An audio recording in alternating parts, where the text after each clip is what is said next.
Imagine it's December 1944. You're an American soldier in the Ardennes forest.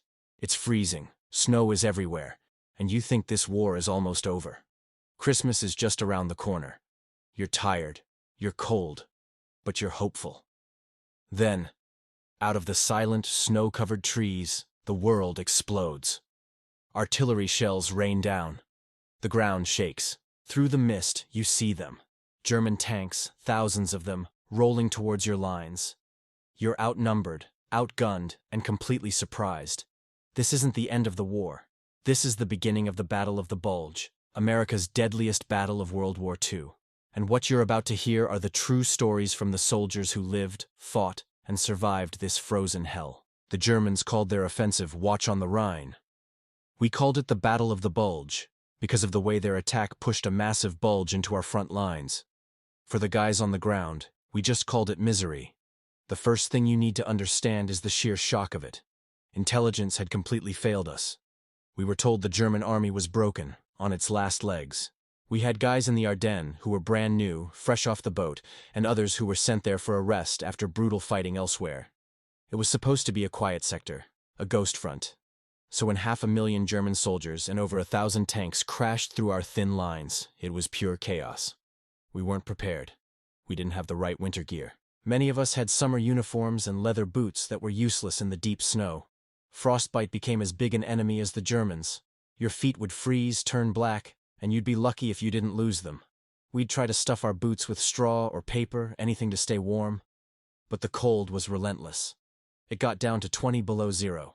Weapons would freeze solid. Trying to get a machine gun to fire when the oil had turned to molasses was a nightmare. Rifles jammed. Even our food rations, the K rations, would freeze into solid bricks. You'd have to chip away at them, or try to thaw them over a tiny, smokeless fire, which was a good way to give away your position. The psychological part was just as brutal. The Germans used psychological warfare to mess with us. They had elite commandos, led by a guy named Otto Skorzeny, who spoke perfect English. They dressed in American uniforms, drove captured American jeeps, and moved behind our lines. Their mission was to cause confusion, and they were good at it. They'd switch road signs, cut communication wires, and spread rumors. Suddenly, you couldn't trust anyone. We started setting up impromptu security checkpoints, asking questions that only an American would know. Who is Betty Grable's husband? What's the capital of Illinois? Who plays for the Yankees? Get a question wrong, and you could be shot on the spot. It created this intense paranoia where every stranger was a potential enemy. Imagine being in a foxhole, freezing, starving, and not knowing if the jeep driving towards you is full of friends or foes. Then there was the sound. The constant, unending sound of artillery. The Germans had these massive railway guns and rocket launchers called Nebelwerfers. We nicknamed them Screaming Mimes because of the terrifying, shrieking sound the rockets made as they flew overhead. It was a sound that got into your bones. It didn't just explode. It demoralized you before it even landed. You'd be huddled in your foxhole, just a shallow scrape in the frozen earth, praying the next one wouldn't land on you. The trees were another hazard. The shells would hit the tops of the massive pines in the Ardennes, causing what we called tree bursts. Shrapnel and razor-sharp splinters of wood would rain down on you. It was often more deadly than a direct hit on the ground, because your foxhole offered no protection from above. The forest, which should have been cover, became a weapon against us. One of the most famous stories of the battle is the Siege of Bastogne. That's where the 101st Airborne Division, the Screaming Eagles, were completely surrounded. They were short on ammunition, food, and medical supplies. The weather was so bad that our Air Force couldn't fly in to drop supplies or provide air support. The Germans sent a message demanding their surrender. The American commander, General McAuliffe, gave a one-word reply that became legendary. Nuts! When the German officers received the message, they had no idea what it meant. They had to ask an American prisoner to translate it. He explained it basically meant, go to hell. That reply was a huge morale boost for the surrounded troops.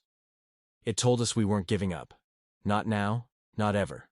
For the guys trapped in Bastogne, it was a symbol of their defiance.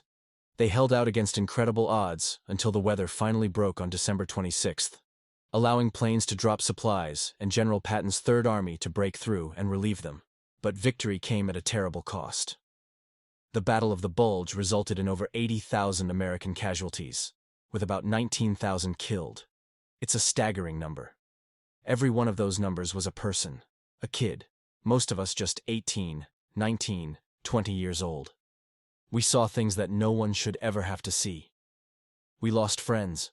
We fought not for grand strategies or politics, but for the man in the foxhole next to us. That was all that mattered. When it was over, and the Bulge was pushed back, the German army was truly broken. They had thrown everything they had left at us and failed. It shortened the war, no doubt, but the price was immense. When you hear about the Battle of the Bulge, don't just think about maps and arrows showing troop movements. Think about a young soldier, his feet frozen, his stomach empty, clutching a frozen rifle in the dark. Think about the piercing shriek of a screaming Mimi overhead.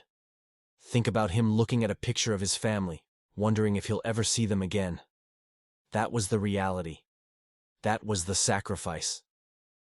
They were the greatest generation because they faced the absolute worst of humanity, and somehow they endured. We must never forget what they went through. Thank you for watching. If you found this story meaningful, please like this video and subscribe to our channel for more true stories from history. And take a moment to remember those who fought in the frozen forests of the Ardennes. Their courage deserves to be remembered forever.